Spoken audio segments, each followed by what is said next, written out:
Oremos. Amado Dios Padre, que por medio de nuestro Señor Jesucristo el día de Pentecostés derramaste con infinito amor la gracia de tu Santo Espíritu, que es fuente brotante de vida eterna.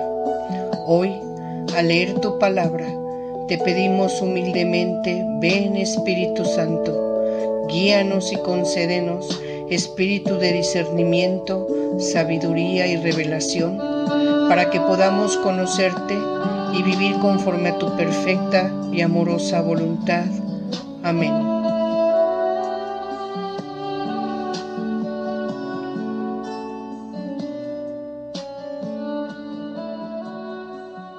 Con el gusto de saludarles. Gracias por acompañarnos en este nuestro séptimo capítulo del curso de las epístolas católicas. Como les había yo señalado en nuestra plática anterior, hoy es especial nuestro estudio. Vamos a dar lectura, análisis, vamos a orar con la primera carta de San Juan, epístola católica, que es una de las cartas más importantes del Nuevo Testamento. Sabemos que el corazón del Nuevo Testamento es el Evangelio y que después tenemos cartas, las Paulinas también, que son verdadero tesoro, pero esta carta de Juan, la primera carta de Juan, la vamos a estudiar, vamos a hacer estudio muy detenido, vamos a estudiarla, analizarla, vamos a orar con ella y vamos a requerir Espíritu Santo. Todas las ocasiones en que iniciamos nuestro estudio, pongo una oración al Espíritu Santo, pidiendo Espíritu Santo para nuestra lectura que hacemos y estudio. Espero siempre la hagamos, siempre la hagan.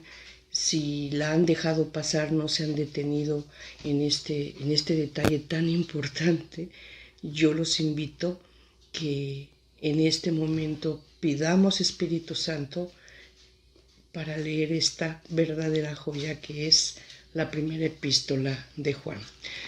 En recuerdo de la plática anterior en la que hice una plática introductoria a las epístolas de Juan, que son 3, que comenté que empezamos por la tercera, luego por la segunda y ahora vamos a estudiar la primera. ¿Por qué?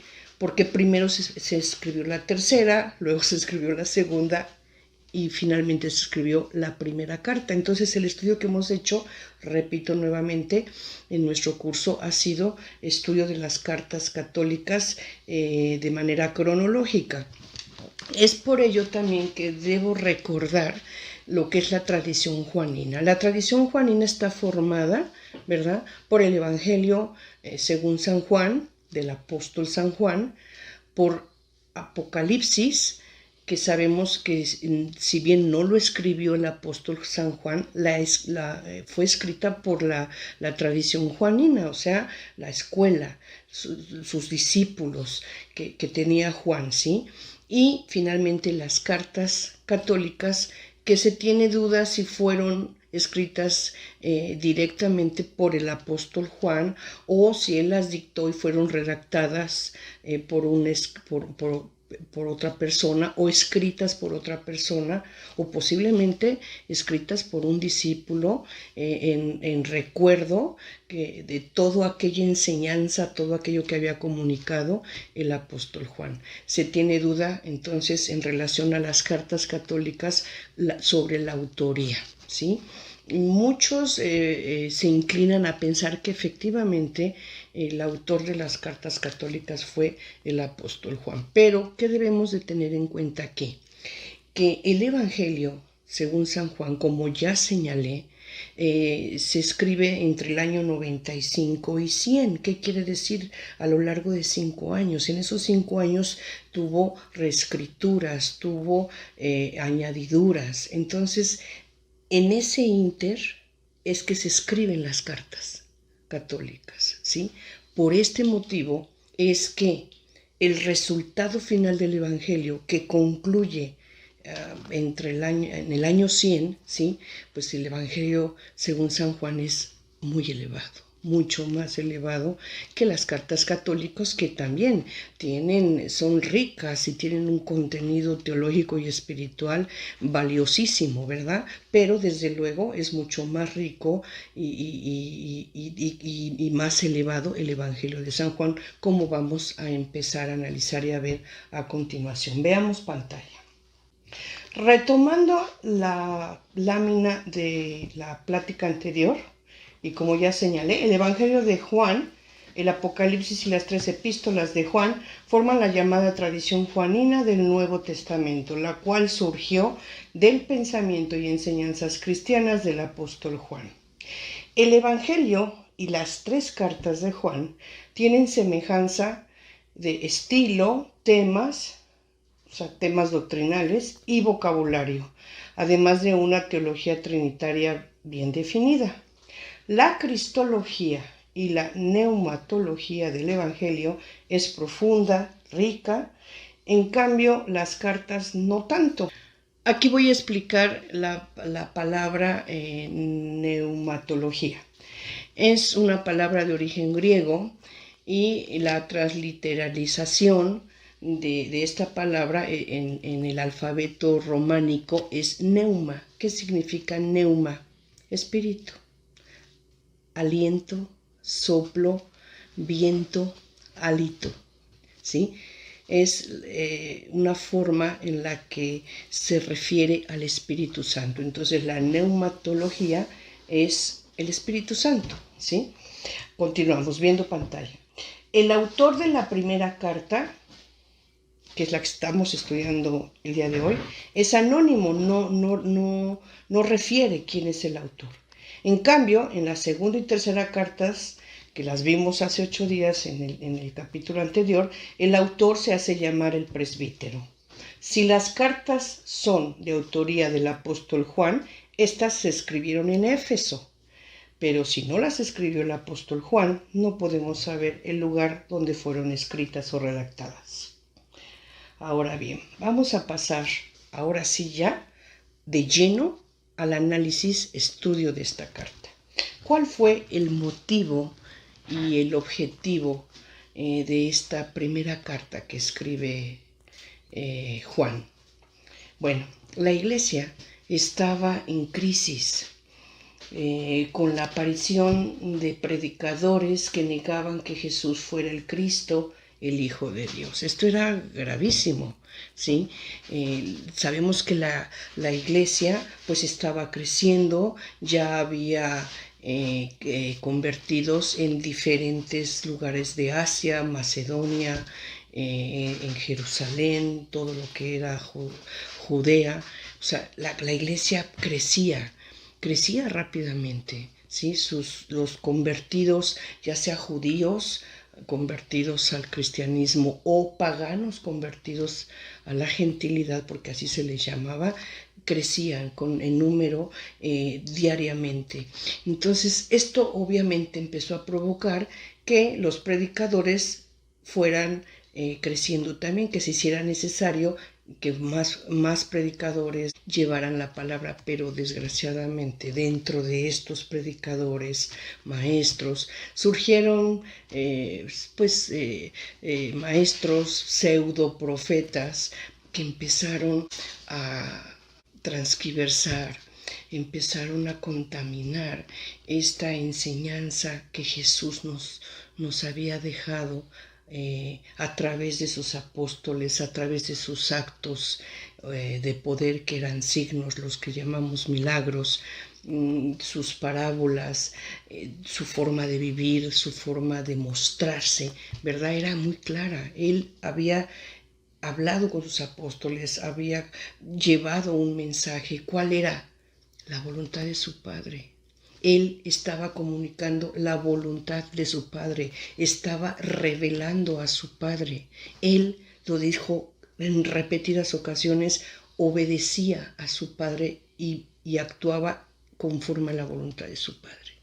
Desgraciadamente, surgen pseudo profetas, pseudo maestros que empiezan a predicar muy a su estilo, muy a su pensar y desechando lo que no les convencía y cosas delicadas, graves, como ya señalé, negaban que Jesús fuera el Cristo. Sabemos que Cristo es Mesías, o sea, Mesías en hebreo, Cristo en griego, ungido en español. Entonces, ¿qué quiere decir? Ellos estaban esperando al Mesías. ¿Quién era el Mesías? Aquel que había prometido Dios a través del profeta Natán a David, a través de Jacob, cuando le da la bendición a su hijo Judá, aquel que había prometido Dios, ese esperado Mesías. Entonces ellos negaban que Él fuera el Cristo y negaban también que fuera hijo de Dios. Rechazaban la encarnación, ¿sí? Aquella anunciación que hace el ángel Gabriel a nuestra Virgen María, ¿verdad? Cuando le dice que Jaritomene, alégrate, llena de gracia, ¿sí? Eso quiere decir que Jaritomene, alégrate, llena de gracia. Y le anuncia que el Espíritu Santo va a encarnar al Hijo de Dios, ¿sí? Bueno, ellos negaban esto. ¿Qué otra cosa también? Rechazaban el precepto del amor fraterno, el amor al prójimo, cuando nuestro Señor Jesucristo dijo el mayor mandamiento es amarás a Dios con todo tu corazón, con toda tu alma, ante todo y por todo, sobre todas las cosas, ¿sí? Y después agregó, y les doy un mandamiento más, también muy valioso. Amarás a tu prójimo como a ti mismo. Y estos pseudo maestros negaban, desdeñaban el precepto del amor fraterno, que es el amor al prójimo. Decían ellos que Jesús había venido por el agua en su bautismo en el Jordán, no de la sangre, ¿sí? ¿Qué quiere decir esto? Ellos decían que en el bautismo Él recibió, ¿verdad?, una infusión de Espíritu Santo de Dios que lo transformó, ¿verdad?, de manera extraña en el enviado de Dios y que llevó a cabo una misión, ¿verdad?, salvadora, ¿sí?, que no era necesario que hubiera sufrido ese suplicio para la expiación de los pecados. Esto es para el perdón. La expiación es el perdón. Entonces ellos decían que no hubiera sido necesario el sacrificio, ¿sí? Que Jesús había nacido del agua y no de la sangre y que su sacrificio no hubiese sido necesario para expiar los pecados. También ellos, estas personas, predicadores, decían que no eran pecadores, que ellos vivían de acuerdo a lo mandado y obviamente esto lo vamos a ver en esta carta, pues es una forma de negar la palabra de Dios, porque la misma palabra de Dios dice, todos son pecadores, no hay uno que no lo sea. Entonces ellos decían, no somos pecadores, cuando en realidad, ¿verdad?, no seguían los mandamientos, no los acataban, no los observaban, no vivían conforme a ellos. Y obviamente aquí en la carta el autor les llama anticristos, seductores, mentirosos, ¿verdad? ¿Por qué? Porque su moral faltaba a los mandamientos de Dios, ¿sí?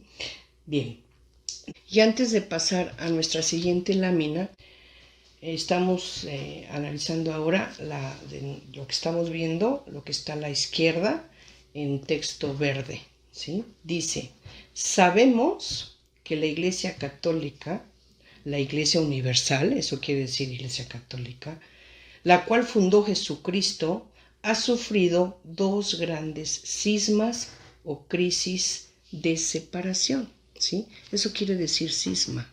Cisma quiere decir separación.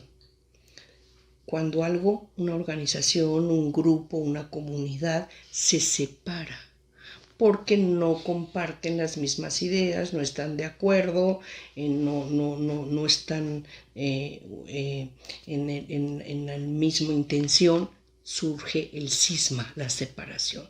Nosotros sabemos que nuestra iglesia, ¿verdad? Desde aquí lo estamos viendo, estaba sufriendo, ¿verdad? Crisis, ¿sí? ¿Y cuál fue las dos crisis enormes que nosotros podemos recordar? Bueno, veamos pantalla. La separación de la iglesia de Oriente y en Occidente, ocurrida en el siglo II, que dio origen a la actual iglesia ortodoxa, ¿sí? Ahí fue la primera vez, ¿verdad?, que de manera importante, grave, se separó la iglesia. Y entonces surge la iglesia católica y la iglesia ortodoxa actualmente, ¿sí? El occidente y el oriente formaron la iglesia ortodoxa. Bueno, segundo cisma, veamos pantalla. La separación originada por Martín Lutero en el siglo XVI, que dio origen a que los hermanos separados formaran un sinnúmero de iglesias y sectas, y así, entre los años 1545 y 1563, se celebró el Concilio de Trento, punto de partida de la respuesta que dio la Iglesia Católica a esta separación, ¿sí? Nosotros sabemos que Martín Lutero, sacerdote católico, ¿verdad?, empezó a sentirse incómodo, no estaba de acuerdo con la iglesia, empezó a cuestionar, empezó a formar un grupo, ¿verdad?, de personas que empezaron a compartir su pensamiento y finalmente se separaron de la iglesia católica, ¿sí? Son a la fecha, hasta hoy, los hermanos separados. Sabemos que no les gusta el nombre, pero es así. Ellos se dicen cristianos, ¿sí? Cristianos y católicos nos dicen a nosotros, cuando nosotros somos católicos cristianos o cristianos católicos, ¿sí? Nombre y apellido, ¿sí? Ellos son separados, les guste el nombre o no les guste, ¿sí? Que formaron la iglesia pentecostal, protestante, evangelista, juanina, semilla de mostaza y no sé cuántas más. Y no sé cuántas más sectas, ¿verdad?, que han aparecido por ahí. Ahí estamos viendo, ¿sí? Desde la época en que se escribe la primera carta de San Juan, ya existían crisis dentro de la comunidad cristiana de la iglesia. Crisis que con el tiempo fueron avanzando, fueron creciendo y se dieron los dos grandes cismas que ha sufrido nuestra iglesia. Pero Jesucristo lo dijo, la iglesia va a ser atacada, va a ser perseguida, va a ser dividida, pero nunca será destruida. ¿Por qué? Porque Él es la cabeza y nosotros los creyentes somos el cuerpo, ¿sí? Y con Cristo a la cabeza, la iglesia no puede ser destruida. Siempre estará presente, siempre vivirá, siempre. Tristemente, vemos que actualmente la Iglesia Católica Alemana está en crisis grave, ¿sí? Se ha temido, ¿verdad?, que venga un cisma fuerte, difícil, que pueda vivirse en Alemania por varios conflictos que han surgido ahí de diferentes pensamientos.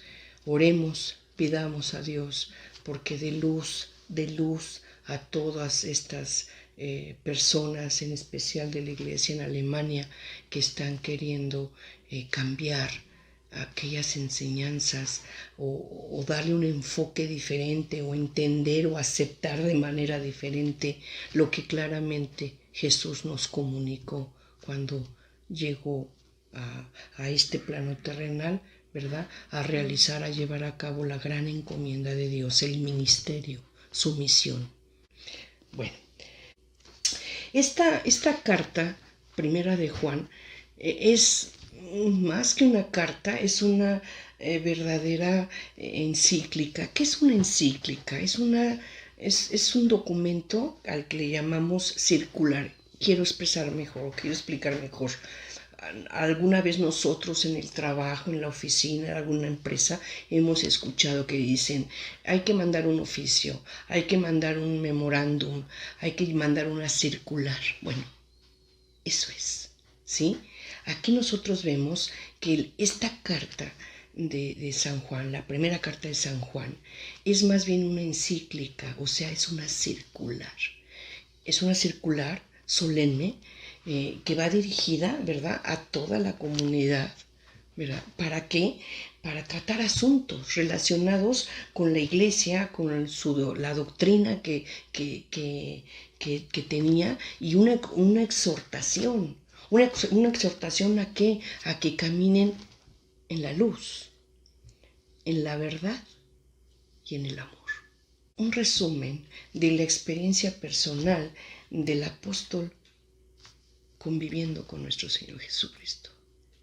Y aquí, no sé si les ha sucedido a ustedes o se han querido detener a pensar cómo Juan o cualquiera de los apóstoles, pero bueno, tratándose de Juan, pues porque estamos estudiando su carta, Juan estuvo muy cerca de nuestro Señor Jesucristo. Y sabemos que nuestro Señor Jesucristo es Dios, es la segunda persona de la Trinidad, es el Hijo unigénito. Entonces, Dios hecho hombre en su naturaleza humana, conservando su naturaleza divina. Entonces, Juan lo vio. Alguna vez lo tocó, estoy segura que alguna vez por algún motivo lo habrá tocado, lo vio, habló con él, escuchó su voz, miró sus ojos.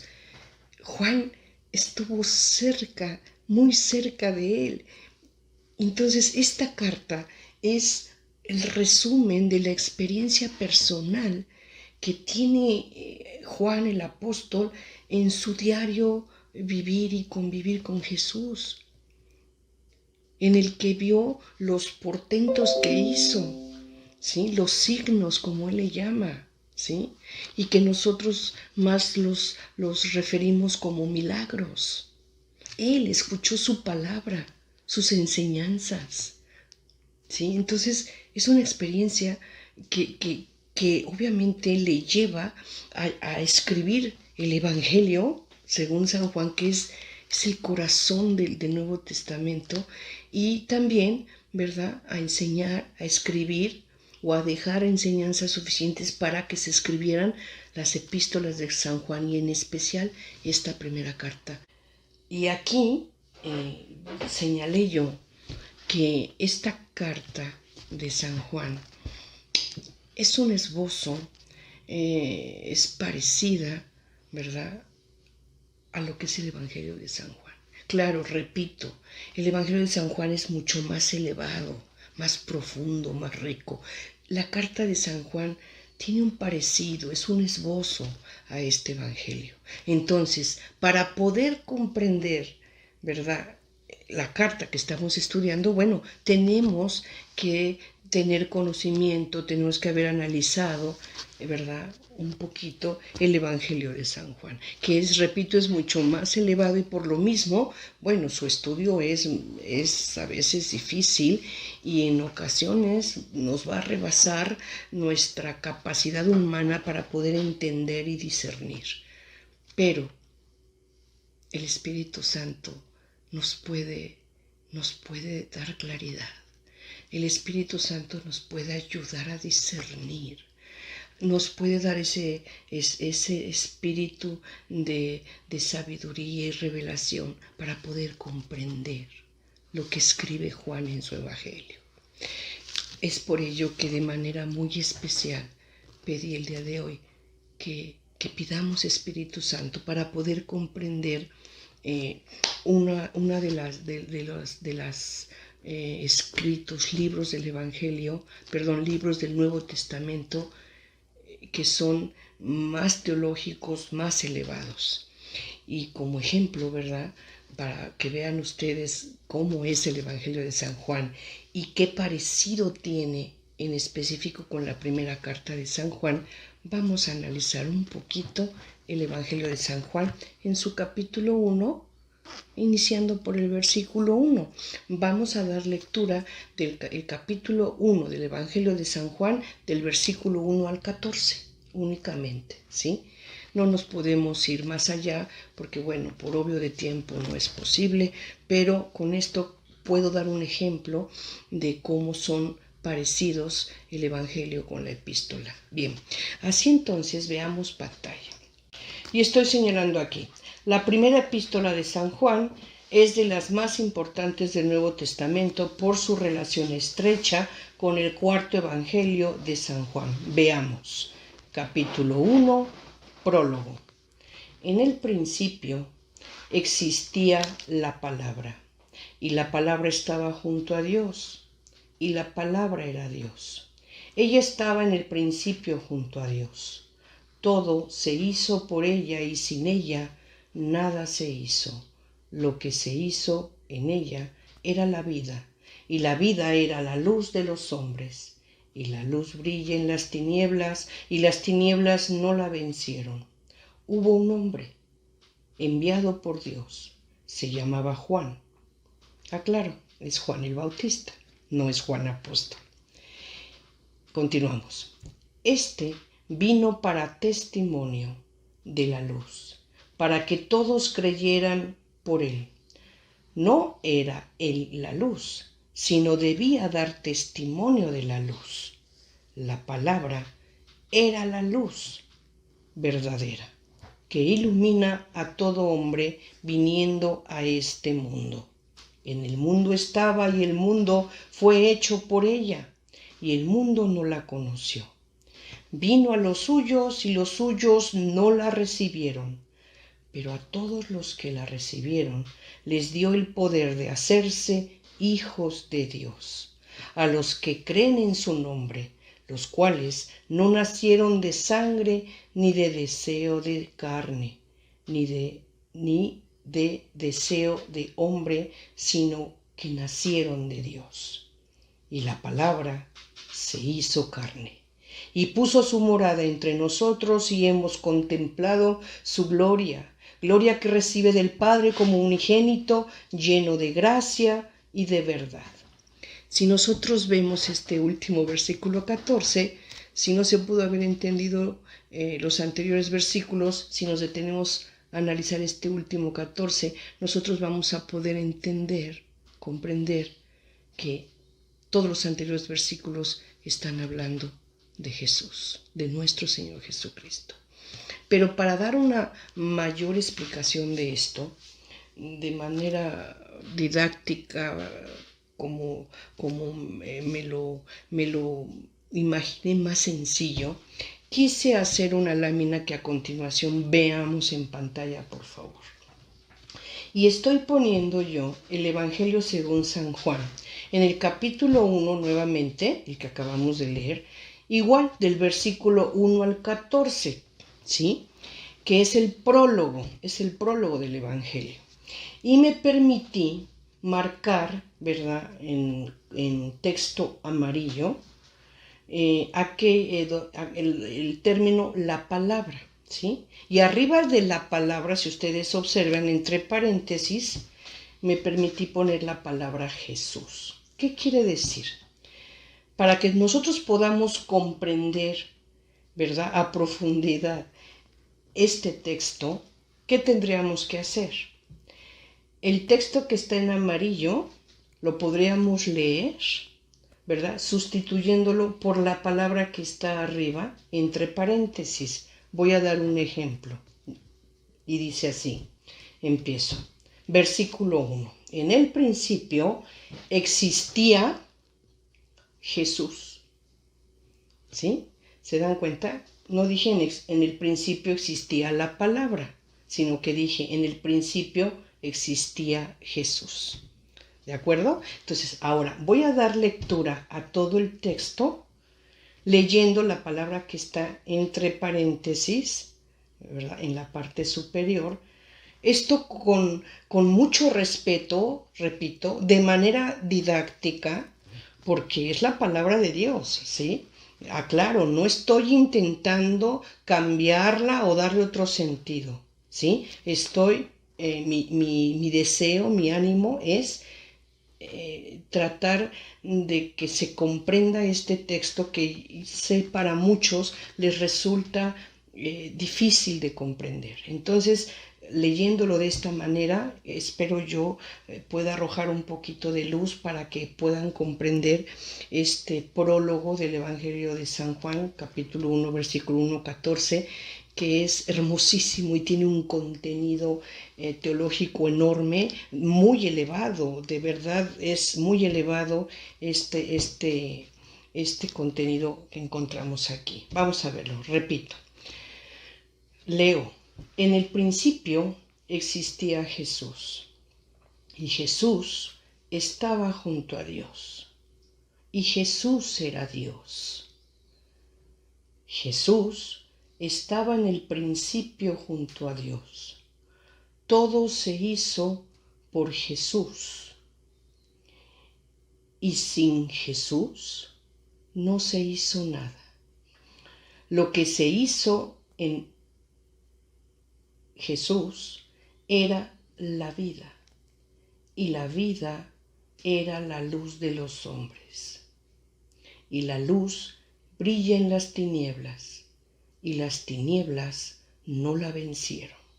Aquí estoy explicando entre paréntesis, repitiendo para explicar esto, y las tinieblas no la vencieron, o sea, Satanás no venció a Jesús, pues al morir y resucitar, Jesús venció a la muerte, venció a Satanás. Continúo con el versículo 9. Jesús era la luz verdadera que ilumina a todo hombre, viniendo a este mundo. En el mundo estaba, y el mundo fue hecho por Jesús. Vino a los suyos, y los suyos no lo recibieron. O sea, la autoridad religiosa, la autoridad judía, el Sanedrín, los escribas, los fariseos, no lo querían, no lo aceptaron. Continuamos versículo 12. Pero a todos los que lo recibieron, les dio el poder de hacerse hijos de Dios, a los que creen en su nombre. O sea, los que sí creyeron y los que creemos en Jesús, por fe, somos hijos de Dios. Y aquí viene el culmen de este texto. Versículo 14. La cumbre dice, y la palabra, o sea, y Jesús, se hizo carne y puso su morada entre nosotros, y hemos contemplado su gloria, que recibe del Padre como unigénito, lleno de gracia y de verdad. Y la palabra se hizo carne, ¿sí? Encarnó en la Virgen, ¿verdad? Y nació, conservando su naturaleza divina, nació 100% hombre. Eso es lo grandioso, lo enorme, lo profundo de este texto del Evangelio de Juan. Entonces, con esto podemos entender y saber que Jesús es la palabra, ¿sí? Él es la palabra. Entonces aquí podemos nosotros comprender un poquito más la Trinidad. A Dios Padre, todopoderoso, omnisciente, omnipresente, ¿verdad? Omnipotente, ¿sí? Con voluntad,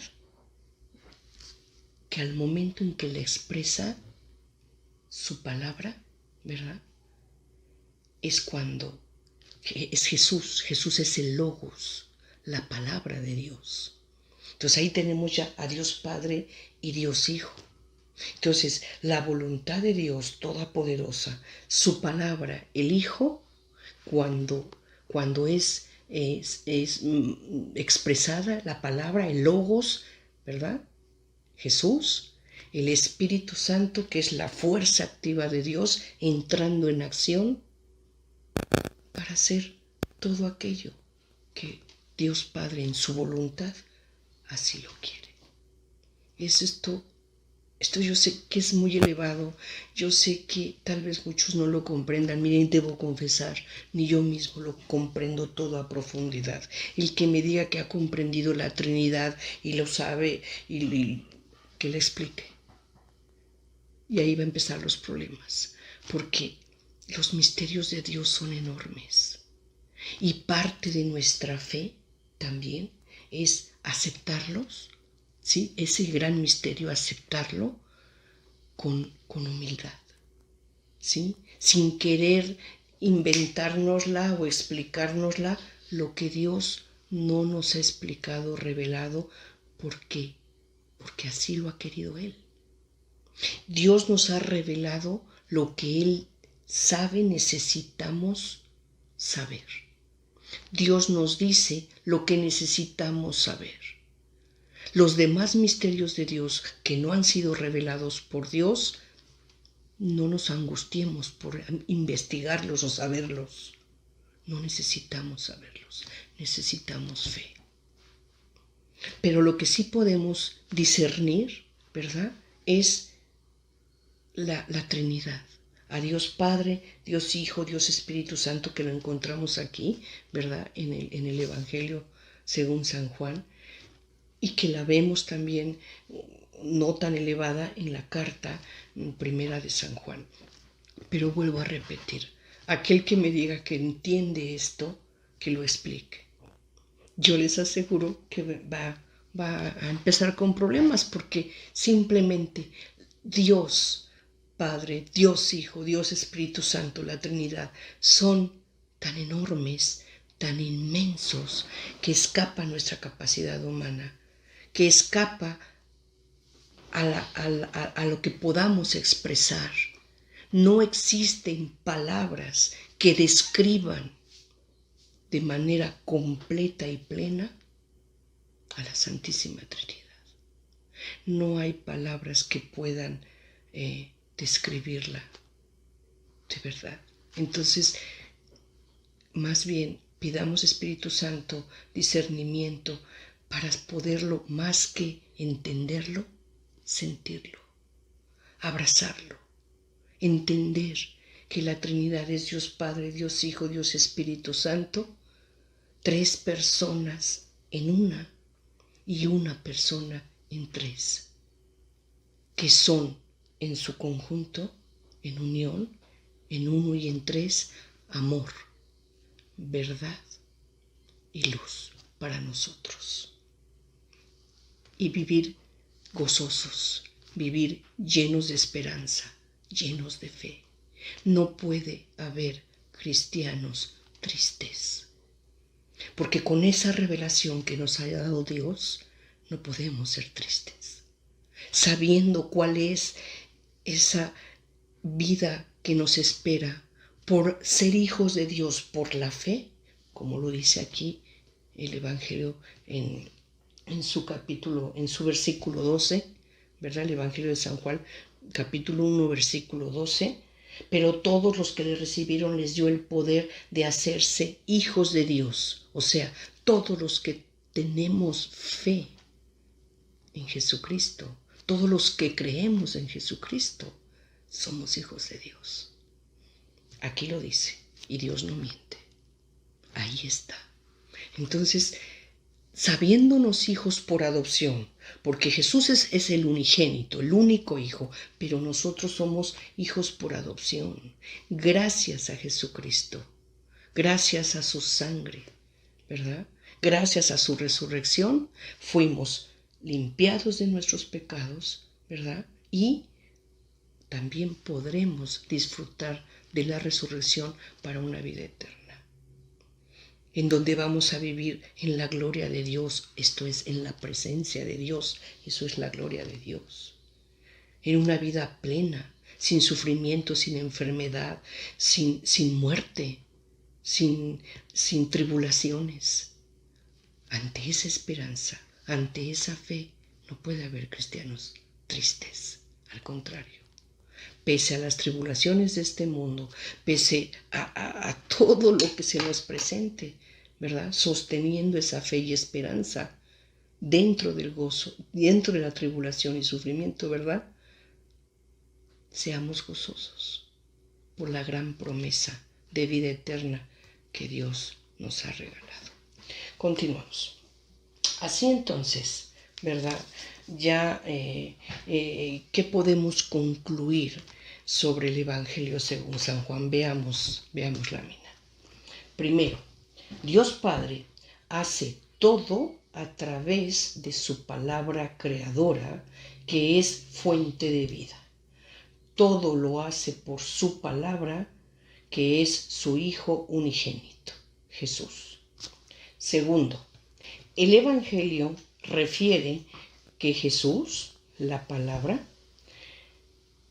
es preexistente, o sea, la palabra, el logos, existía desde el principio, antes de que el mundo fuese. Tercero, en el Evangelio según San Juan, Jesús llama al Espíritu Santo el Paráclito, el Espíritu de la verdad. ¿Qué es un paráclito? Paráclito es aquella persona que está a tu lado, que está contigo, junto a ti, para ayudarte. Eso quiere decir paráclito. Si nosotros vemos el Evangelio según San Juan, vamos a ver que Jesús al Espíritu Santo le llama Paráclito. En otra parte del Evangelio, según San Juan, le llama el otro Paráclito. ¿Qué quiere decir? Él mismo se reconoce como Paráclito, o sea, como el que está junto a nosotros para ayudarnos, ¿verdad? Pero también dice que Él se va a ir, pero que va a enviar al Paráclito, ¿sí? O a otro Paráclito, o sea, al Espíritu Santo. Entonces, en el Evangelio de Juan, el Paráclito es el Espíritu Santo. Veamos pantalla. Esta carta es como un esbozo, o sea, tiene parecido con el cuarto Evangelio según San Juan, pero este último es más elevado, de rico contenido y madurez espiritual. Ya lo habíamos señalado. Es un testimonio vibrante de Juan, que vio, escuchó y estuvo presente en el ministerio de Jesús. Esto también ya lo señalé. Juan vivió junto a Jesús, estuvo con él en sus un poquito más de 3 años de predicación, estuvo con él, ¿sí? Entonces, él es testigo. Él vio, él escuchó, él estuvo presente y puede dar testimonio de quién fue Jesús, quién es Jesús, qué hizo, qué dijo, cómo vivía. Él es como una guía, esta epístola es como una guía para vivir nuestra propia vocación. Es un prototipo de teología espiritual. Explico esto. Todos nosotros, ¿sí? Usted, yo, todos los creyentes, ¿verdad? Todos tenemos una vocación, ¿sí? Nuestra propia vocación. ¿Cómo vivirla? Bueno, atendiendo a la carta. Es una guía para que cada uno de nosotros podamos vivir nuestra propia vocación. Y cuando digo nuestra propia vocación, no me estoy refiriendo a aquella que nos permite desarrollarnos profesionalmente, trabajar y... No, ¿sí?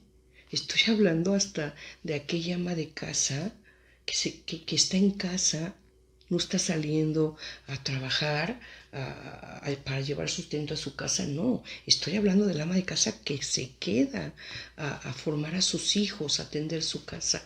Eso es una vocación, ¿sí? Que si la lleva a cabo en voluntad de Dios, conforme a la voluntad de Dios, ¿verdad? Es porque esto fue dado en una infusión de Espíritu Santo.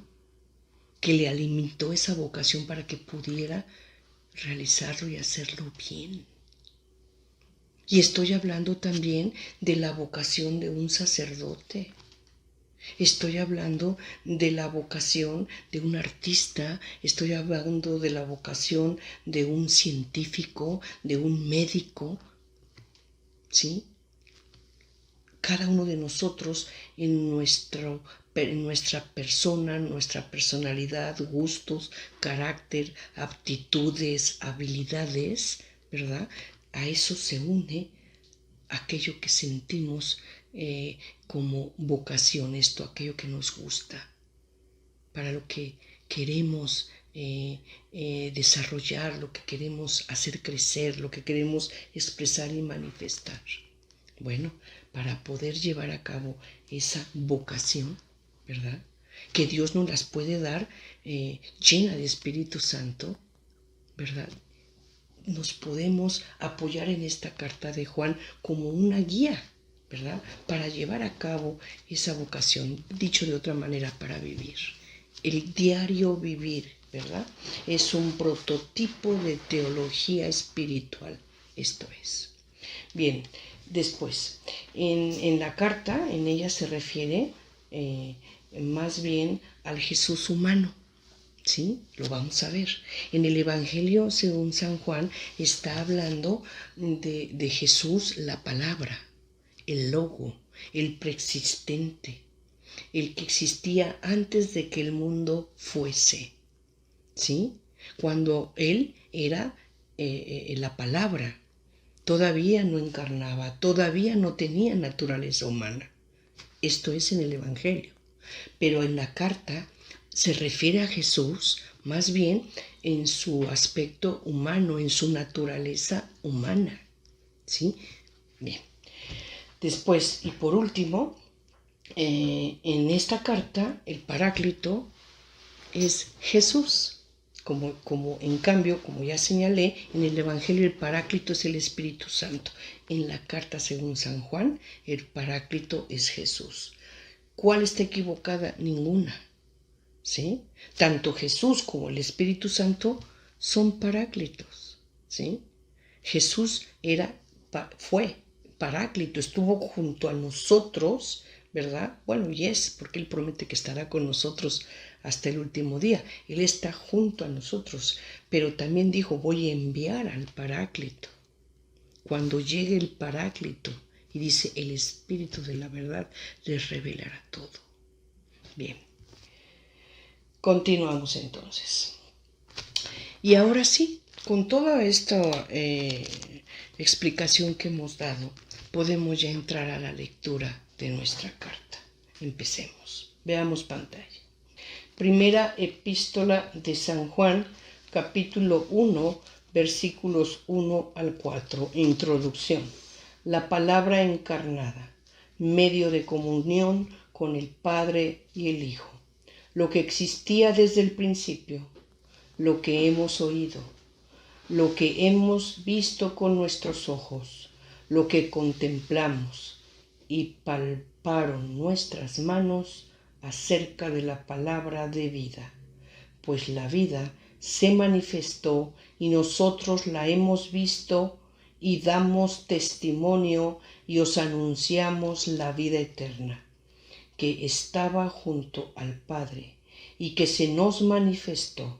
Lo que hemos visto y oído os lo anunciamos para que también vosotros estéis en comunión con nosotros y nosotros estamos en comunión con el Padre y con su Hijo Jesucristo. Os escribimos esto para que nuestro gozo sea completo. Dos cosas importantes en lo que acabamos de leer. Primero, está poniendo de manifiesto y de manera muy, muy clara que fue testigo. Pero no solamente él refiere que hay testigos. Muchos, sabemos que muchos si leemos la palabra. Entonces, él está hablando de que hay testigos, pero él es el primero que en este caso está expresando que vio, escuchó, estuvo presente. Si nosotros viéramos el Evangelio de Juan en la parte final, el Evangelio de Juan dice, ¿por qué escribe el Evangelio? Y dice, lo escribo para dar testimonio de lo que vi y para que ustedes crean y creyendo tengan vida eterna. Ese es lo importante. Por eso Juan escribe su evangelio. Y aquí en la carta, ¿verdad? Vuelve a expresarse esto, ¿sí? Soy testigo, lo vi, es la vida. Y quiero comunicárselos, quiero que ustedes también lo sepan, lo vean. Y una segunda cosa, habla, ¿verdad?, de que esto, con el objeto de que estén en coinonía. ¿Qué es la coinonía? Lo que dice el texto ahí, en comunión con el Padre y con su Hijo Jesucristo. Eso es la coinonía, ¿sí?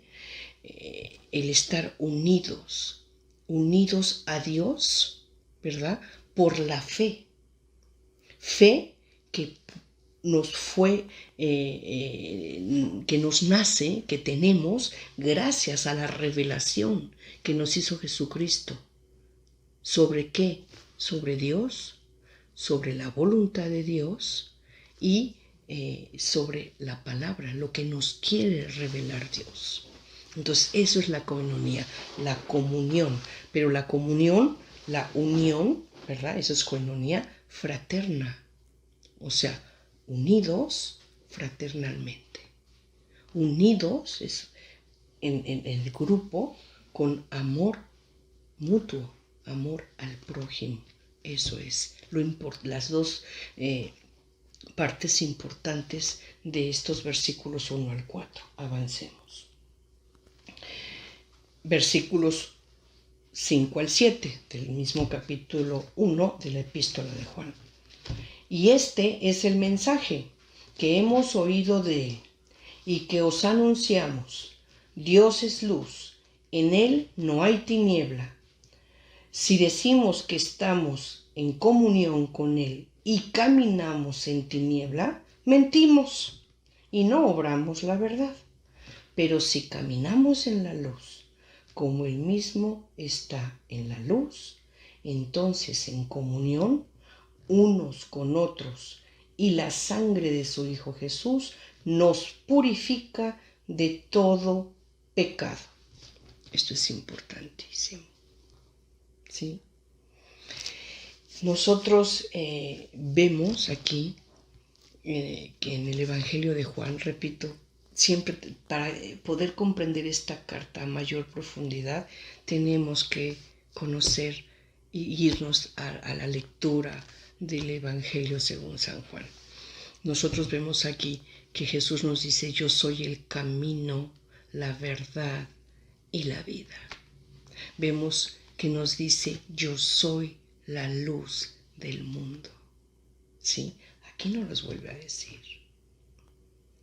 Jesús es el que nos arroja la luz, el discernimiento, el entendimiento, la guía, ¿verdad? Para poder vivir, poder obrar y para poder llegar, ¿verdad?, a Dios. Para poder vivir en integridad, conforme a su voluntad, siempre perfecta, siempre plena, siempre completa. A veces no lo vamos a entender, a veces no nos vamos a poder explicar el porqué de muchas cosas que no suceden o que suceden, pero tenemos que estar abrazados a esa fe, ¿sí? Él, Jesús, es el camino, es la luz. ¿A quién? A su Padre. Nadie puede llegar a Dios Padre si no es a través de nuestro Señor Jesucristo. Bien, y aquí habla nuevamente de la coinonía, que como ya dijimos, es la comunión de personas unidas a Dios por la fe. Fe que podemos tener gracias a que nuestro Señor Jesucristo nos la da, nos la comunica con su palabra, con sus enseñanzas, con su actuar, con los prodigios, signos, esto es milagros que llevó a cabo. Y aquí viene una pregunta muy importante, ¿verdad? ¿En dónde estamos? ¿Somos tiniebla o somos luz? Porque ¿quiénes son tiniebla? Bueno, pues la tiniebla obviamente son aquellos falsos profetas, pseudo profetas, predicadores que predican a su conveniencia, a su entender, a lo que mejor les parece, pero que están contaminando la verdad. Están contaminando el camino, están oscureciendo la luz o pretenden oscurecerlo. Nunca van a poder destruir, ¿verdad? A la iglesia y ese camino, esa luz para llegar a esa vida que fue Jesucristo, ahí va a estar, pese a que sea atacado. Y bueno, y por último, demos lectura ya al primer capítulo de esta carta, en continuación en sus versículos 8 al 10. Y dice, la condición, romper con el pecado. Versículo 8.